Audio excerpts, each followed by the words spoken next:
In Indian illegally occupied Jammu and Kashmir, complete shutdown will be observed and a massive march will be conducted towards Hyderpura in Srinagar tomorrow to pay tribute to the icon of Kashmir resistance movement, Syed Ali Gillani, on his first martyrdom anniversary. According to Kashmir Media Service, Syed Ali Gillani embraced martyrdom in the custody of Indian police on September 1st last year at his Hyderpura residence in Srinagar, where he was kept under continued house arrest for over a decade. Call for the shutdown and the march has been given by the All Parties Hurriyat Conference and supported by other organizations. Imams and ulamas will remember the veteran leader in their special prayers at mosques. The Kashmiris living on both sides of the line of control and across the world will hold protest demonstrations to draw attention of the international community towards the Indian brutalities in the occupied territory.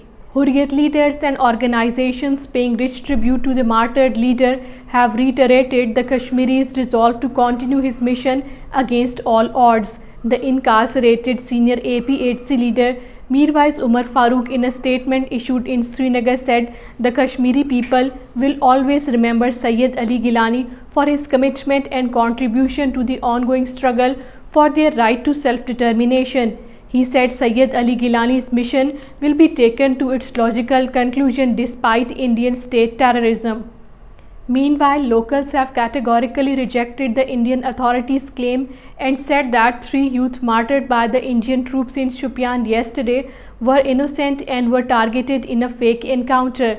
They maintained that the youth were already in the custody of the troops, who took them to the Nakpal area of the district and martyred them in a staged encounter. Resenting the rise of fascism in India under Modi, People's Democratic Party President Mehbooba Mufti, in a statement in Srinagar, said that religion had become a prosecuting factor in the country's warped idea of justice. In this regard, she referred to the recent release of a dozen influential Hindu rapists of a Muslim woman, Bilkis Bano, on court orders. A Rashtriya Swayamsevak Sangh functionary, Yashwant Shinde, has confessed that the RSS was involved in bomb blasts across India. According to the affidavit, in 2014, when the BJP came in power in India and Narendra Modi became the Prime Minister, suddenly all the underground destructive forces belonging to Yashva Hindu Parishad and RSS were reactivated. He said the same people were behind terrorist activities in West Bengal, Jammu and Kashmir, Uttar Pradesh and at other places.